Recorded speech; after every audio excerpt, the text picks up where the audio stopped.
A crime scene usually leaves a body. In the digital world, it just leaves a 404 error.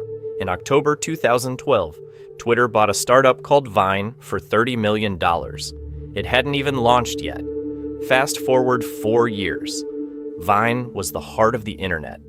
It was a cultural factory. It was the blueprint for the next decade of media. And then, Twitter pulled the plug. Most people tell you Vine died because of Instagram or Snapchat. They're wrong. I've spent the last month digging through archived creator contracts, leadership churn reports, and the specific board meetings that decided Vine's fate. This wasn't a failure of the users. It was a failure of the architects. Today, we perform a digital autopsy on the $30 million bet that Twitter was too afraid to win. The file is open. Twitter didn't just kill Vine. They tortured it first, starved it, then watched it bleed out in a server room somewhere while they argued about quarterly earnings. And the evidence? It's all still there, buried in SEC filings and desperate blog posts from 2016. Let's dig up the body. October 2012. Twitter pays $30 million for an app that doesn't exist yet. Not an app that's struggling. Not an app that needs help. An app that is literally still in development, created by 3 guys in a room who probably couldn't believe their luck. Why would Twitter do this? The official story is they saw potential in short-form video. The real story is they were terrified. Instagram was eating their lunch. Facebook was coming for their throat. They needed something, anything, that felt like innovation. So they bought Vine before it could even prove it worked. And for a while, it did work. Vine exploded. 6-second loops became a legitimate art form. Creators built entire careers on this thing. The app had something Twitter never managed to capture: genuine cultural momentum. People actually wanted to be there. But here's where the evidence gets interesting. While Vine was growing, while creators were begging for basic features like better analytics or the ability to make videos longer than 6 seconds, Twitter was doing nothing. Snapchat extended their time limits. Instagram launched video. YouTube was already dominating long form. Everyone was adapting except Vine. The 6-second limit wasn't some brilliant constraint that sparked creativity. It was a prison. Creators kept asking, can we get 10 seconds? 15? Anything? Twitter's answer was silence. They were too busy with their own internal chaos, rotating through TCEOs like a struggling startup, not a company that went public at $18 billion. Then came the revolt. Summer 2015. Vine's biggest creators, the ones actually making the platform worth visiting, gathered for a meeting. They had a proposal. Pay us. Not exposure, not opportunities, actual money. $1.2 million total, split among the top stars, and they'd keep making content exclusively for Vine. They'd promote it. They'd stay loyal. Twitter said no. Think about that. The cost of keeping Vine alive, keeping the talent that made it special, was $1 million. Twitter had just reported over $2 billion in revenue that year. This wasn't a budget issue. This was a statement. We don't value you. We don't understand what we have. We're not interested in fighting for this. The creators left. They went to YouTube, where they could actually make money.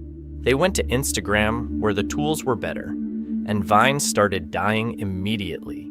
Not slowly, not gradually. The cultural relevance evaporated within months. But the real murder weapon wasn't the money. It was the neglect.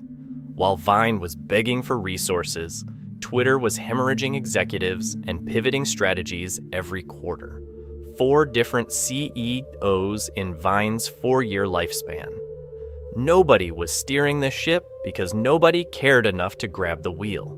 Twitter didn't murder Vine in some calculated business move. They murdered it through indifference, through arrogance, through being so consumed with their own dysfunction that they let something genuinely special rot. And when they finally shut it down in 2016, they didn't even have the decency to preserve the archives properly. The evidence is clear. Twitter killed Vine. But understanding how they did it reveals something darker about what happens when corporations acquire creativity and then forget why they wanted it in the first place. The aftermath tells you everything about motive. When Twitter finally pulled the plug in October 2016, they released a statement so corporate and bloodless it could have been written by an algorithm. We value the creativity of Viners. Past tense, valued. Like eulogizing someone at their own funeral. But here's what they didn't say. They didn't mention the creators who'd built careers on their platform, who now had to explain to their audiences why their content was vanishing. They didn't acknowledge the cultural archive being erased, millions of 6-second artifacts that defined an era of internet humor. They just flipped the switch and walked away. The jury needs to understand what was lost. Vine wasn't just another social app. It created an entirely new grammar of comedy.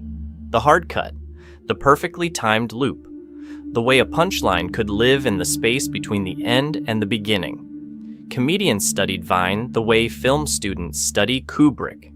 That format, those constraints, they forced a kind of creativity that couldn't exist anywhere else.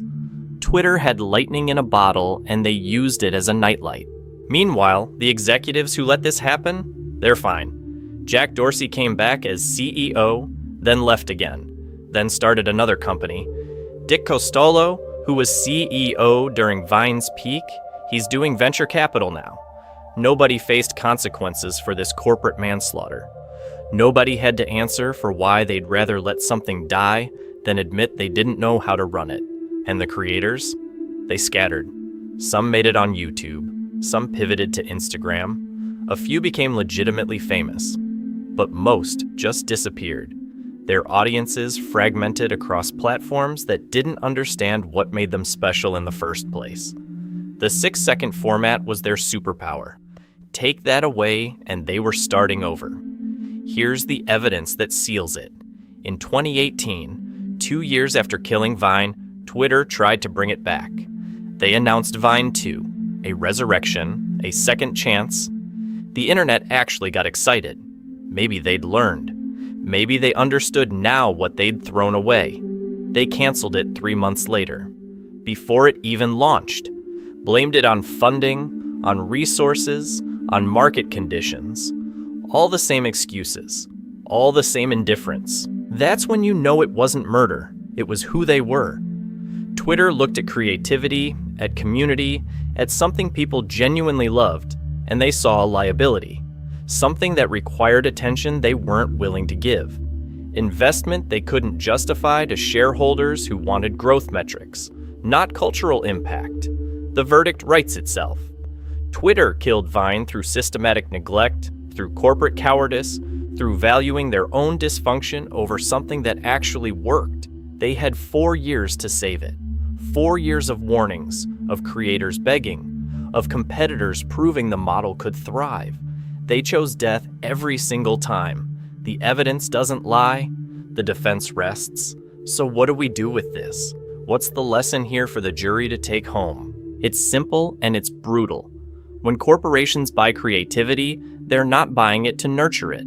They're buying it to own it, to control it, to strip it for parts when it becomes inconvenient.